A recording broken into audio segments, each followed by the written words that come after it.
പിതാവിൻ്റെയും പുത്രൻ്റെയും പരിശുദ്ധാത്മാവിൻ്റെയും നാമത്തിൽ ആമേൻ. ഈശോ മിശിഹായിക്ക് സ്തുതിയായിരിക്കട്ടെ. യേശുവിൽ സ്നേഹം നിറഞ്ഞ സഹോദരങ്ങളെ, എല്ലാവരെയും ദൈവവചന ധ്യാനത്തിലേക്ക് നമ്മുടെ കർത്താവായ യേശുക്രിസ്തുവിൻ്റെ നാമത്തിൽ സ്വാഗതം ചെയ്യുന്നു. നമ്മുടെ കർത്താവ് ഈശോ മിശിഹായ എല്ലാവരെയും സ്വർഗം തുറന്ന് അനുഗ്രഹിക്കട്ടെ എന്ന് പ്രാർത്ഥിക്കുന്നു. പ്രിയ സഹോദരങ്ങളെ, നമുക്ക് കർത്താവിൻ്റെ തിരുവചനം നമുക്ക് ധ്യാനിക്കാം. കഴിഞ്ഞ ക്ലാസ്സുകളിൽ നാം ഓരോരുത്തരും ധ്യാനിക്കുകയായിരുന്നു. അതായത് നമ്മുടെ സമൂഹത്തിലുണ്ടാകുന്ന പലതരത്തിലുള്ള അനീതികളെക്കുറിച്ച് നമ്മൾ ധ്യാനിക്കുകയായിരുന്നു. വീണ്ടും നമുക്ക് ധ്യാനിക്കുമ്പോൾ മത്തായിയുടെ സുവിശേഷം 25-ാം അധ്യായത്തിൻ്റെ 40-ാമത്തെ തിരുവചനത്തിൽ നമ്മുടെ കർത്താവ് ഈശോ മിശിഹാ ഇപ്രകാരം പറയുന്നു: സത്യമായി ഞാൻ നിങ്ങളോട് പറയുന്നു, എൻ്റെ ഏറ്റവും എളിയ ഈ സഹോദരന്മാരിൽ ഒരുവന് നിങ്ങളിത് ചെയ്തു കൊടുത്തപ്പോൾ എനിക്ക് തന്നെയാണ് ചെയ്തു തന്നത്.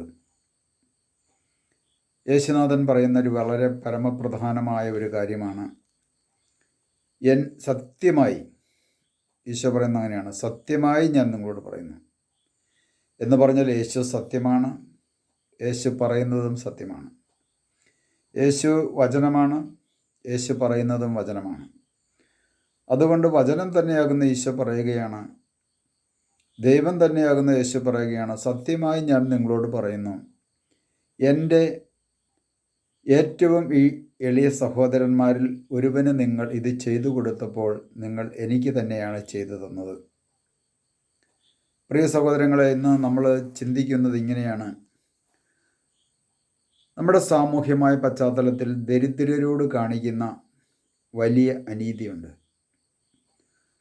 ദാരിദ്ര്യം അനുഭവിക്കുന്ന ദരിദ്രർ, പാവപ്പെട്ടവരോട് കാണിക്കുന്ന അനീതി, ഇന്ന് നമ്മുടെ സമൂഹത്തിൽ അത് വളരെ വർദ്ധിച്ചു വരുന്ന ഒരു വലിയ വിപത്തായി മാറിക്കൊണ്ടിരിക്കുന്നു.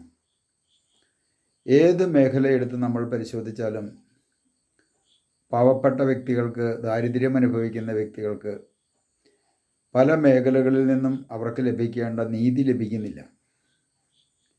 സമുദായത്തിൽ പോലും, സമൂഹത്തിൽ പോലും, ദൈവവചന പ്രഘോഷണ മേഖലകളിൽ പോലും ധ്യാനഗുരുക്കന്മാരും ധ്യാനിപ്പിക്കുന്നവരുമെല്ലാം സമൂഹത്തിലെ പാവങ്ങളുടെ ഇടയിലേക്ക് കടന്നു ചെല്ലാനോ അവരുടെ ഹൃദയത്തിൻ്റെ വാക്കുകൾ അല്ലെങ്കിൽ ആ വേദനയൊന്ന് കേൾക്കുവാനോ മനസ്സ് കാണിക്കാതെ കൊണ്ട് മുഖം തിരിച്ചു പോകുകയും സമ്പന്നന്മാരുടെയും കോടീശ്വരന്മാരുടെയും സമ്പന്നന്മാരുടെയും അല്ലെങ്കിൽ വിദേശത്ത് ജോലിയുള്ളവർ, വലിയ വലിയ ഗംഭീരന്മാരായിട്ടുള്ള വ്യക്തികളുടെ അടുത്ത് എത്ര സമയം വേണേലും അവരെ കേൾക്കുവാൻ മനസ്സ് വയ്ക്കുന്ന ധ്യാനഗുരുക്കന്മാരും ഇന്ന് നമ്മുടെ സമൂഹത്തിലുണ്ട്. അതിലൊരു പ്രധാനപ്പെട്ട കാരണം, അത്തരത്തിലുള്ള വ്യക്തികളുടെ അടുത്ത് കേട്ടാലും അവരോട് കൂടുതൽ സംസാരിക്കുകയും ചെയ്താൽ മാത്രമേ അവരുടെ കൈകളിൽ നിന്നും സാമ്പത്തികത്തിൻ്റെ മേഖല ധാരാളമായിട്ട് കടന്നു വരികയുള്ളൂ. പാവപ്പെട്ടവരോട് കൂടുതൽ കേൾക്കുവാനോ സംസാരിക്കുവാനോ ഒക്കെ പോയി കഴിഞ്ഞാൽ ചിലപ്പോൾ ഒരു പക്ഷേ കയ്യിലെ കാശ് ചിലപ്പോൾ കൊടുക്കേണ്ടതായിട്ട് വരും. അപ്പോൾ അതിൻ്റെ പേരിൽ അവരെ ഒഴിവാക്കി വിടും. അത് വലിയൊരു അനീതിയാണ്.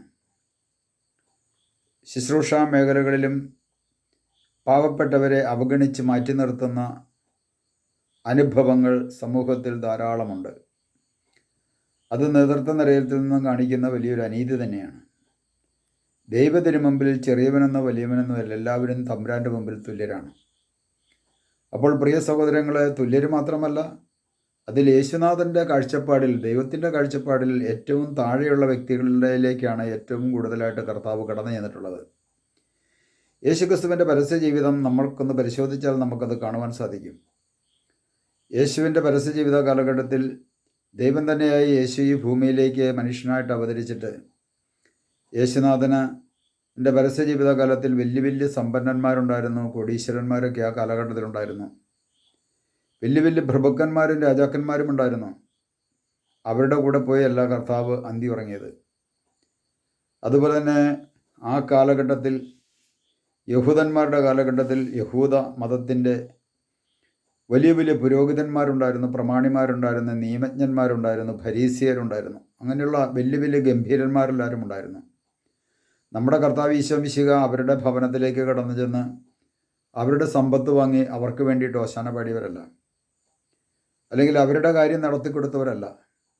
പിന്നെയോ നമ്മുടെ കർത്താവ് ഈശോ മിശിഹ പാപികളുടെയും ചുങ്കക്കാരുടെയും പിടിച്ചുപറിക്കാരുടെയും വേശ്യകളുടെയും ഒക്കെ താഴത്തെ തട്ടിലേക്ക്, ഏറ്റവും താഴെക്കടയിലേക്ക് മറ്റുള്ളവർ മാറ്റി നിർത്ത പാപികളാണ്, കൊള്ളക്കാരാണ്, കൊള്ളരുതാത്തവനാണ് എന്ന മനോഭാവത്തോടു കൂടി മാറ്റി നിർത്തപ്പെട്ട വ്യക്തികളുടെ അടുത്തേക്ക് കടന്നു ചെന്ന് അവരോടൊരുമിച്ചിരുന്ന് ഭക്ഷണം കഴിക്കുകയും അവരോടുകൂടി കിടന്നുറങ്ങുകയുമൊക്കെ ചെയ്ത നമ്മുടെ കർത്താവ് ഈശോ മിശിഹായുടെ മനോഭാവമെന്ന് നമ്മൾ തിരിച്ചറിയണം. ആ കർത്താവ് പറയുന്ന ഒരു കാര്യമാണ്, എൻ്റെ ഈ ചെറിയവരിൽ ഒരാൾക്ക്, ഈ എളിയവരിൽ ഈ ചെറിയവരിൽ ഒരാൾക്ക് നിങ്ങൾ ചെയ്തു കൊടുത്തപ്പോൾ എനിക്ക് തന്നെയാണ് ചെയ്തു തന്നത്. ഈ വചനവുമായിട്ട് നാം ഇന്നൊന്ന് ആത്മപരിശോധന ചെയ്തു കഴിഞ്ഞാൽ, അന്ത്യവിധിയുടെ സമയത്ത് കർത്താവ് ഈശോ മിശിഹാ ഈ ചോദ്യം ചോദിച്ചു കഴിഞ്ഞാൽ, സ്വർഗത്തിലേക്ക് ധ്യാനിപ്പിച്ച് ലക്ഷക്കണക്കിന് കോടിക്കണക്കിന് ആൾക്കാരെ, ആത്മാക്കളെ സ്വർഗത്തിലേക്ക് കയറ്റിവിട്ട വ്യക്തികളോട് ഈ ചോദ്യം ചോദിച്ചു കഴിഞ്ഞാൽ ഈ ചോദ്യത്തിന് മറുപടി പറയാൻ ഒരുപക്ഷെ അവർക്കുണ്ടാകുന്നിരിക്കത്തില്ല. കാരണം അവരുടെ ജീവിതത്തിലും ഈ പറയപ്പെട്ട നീതിയല്ലാത്ത പ്രവൃത്തികൾ, ഈ തങ്ങളിൽ ചെറിയവരൊരാളിലേക്ക് കടന്നു ചെല്ലുവാൻ, അല്ലെങ്കിൽ അവരുടെ ഹൃദയമെന്ന് മനസ്സിലാക്കുവാൻ, അവരുടെ വേദന മനസ്സിലാക്കുവാൻ, അവർക്കൊരു സ്വാന്തനം കൊടുക്കുവാൻ, അവരെ കരം പിടിച്ചെന്ന് ഉയർത്തുവാൻ, അവർക്ക് നന്മ ചെയ്യുവാൻ സാധിച്ചിട്ടില്ല എങ്കിൽ പ്രിയ സഹോദരങ്ങളെ, നമ്മളുടെ ഈ പ്രവർത്തനങ്ങളും പ്രഘോഷണങ്ങളും ഒക്കെ വെറും വെറും വെറും വെറും ശൂന്യമായി മാറ്റപ്പെടുമെന്നതിന് യാതൊരു സംശയവുമില്ല. നമുക്ക് തമ്പുരാൻ്റെ മുമ്പിൽ ആത്മപരിശോധന ചെയ്യാം. സമൂഹത്തിലെ ദരിദ്രരോട് ഞാൻ അനീതി കാണിക്കുന്ന ഒരു വ്യക്തിയായി മാറിയിട്ടുണ്ടോ? എൻ്റെ ഇന്നലകളിൽ ഞാൻ അനീതി കാണിച്ചിട്ടുണ്ടോ എന്ന് തമ്പുരാൻ്റെ മുമ്പിൽ ആത്മപരിശോധന ചെയ്യാം. നമുക്കൊരു നിമിഷം പ്രാർത്ഥിക്കാം. കർത്താവായ ഈശോയെ, സമൂഹത്തിലെ ദരിദ്രരായ പാപങ്ങളോട് നീതിപൂർവമായ പെരുമാറ്റം നടത്താതെ അനീതി കാണിച്ച ഒരു വ്യക്തിയായി ഞാൻ മാറിയിട്ടുണ്ടോ? കർത്താവേ, ഇന്നലകളിൽ വന്നുപോയ വീഴ്ചകളെ ഓർത്ത് മാപ്പ് ചോദിക്കുന്നു. ഇനിയുള്ള കാലഘട്ടങ്ങളിൽ അവിടുത്തെ തിരുവചനമനുസരിച്ച് ഞങ്ങളുടെ ജീവിതത്തെ ക്രമപ്പെടുത്തുവാൻ ഞങ്ങളെ ഓരോരുത്തരെയും അനുഗ്രഹിക്കണമേ, അഭിഷേകം ചെയ്യണമേ. പിതാവിൻ്റെയും പുത്രൻ്റെയും പരിശുദ്ധാത്മാവിൻ്റെയും നാമത്തിൽ ആമേൻ.